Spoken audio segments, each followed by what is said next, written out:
Good morning students. Result से related एक breaking news आ रही है कि GNDU इवन सेमेस्टर एग्ज़ाम्स का रिज़ल्ट आ गया है।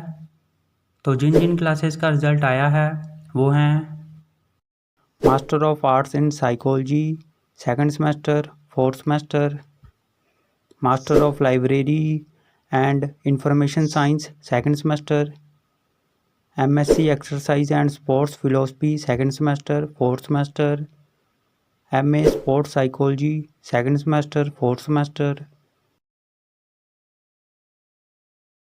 तो सभी स्टूडेंट्स GNDU की ऑफिशियल वेबसाइट पर जाकर अपना अपना रिजल्ट चेक करें gnu.ac.in पर।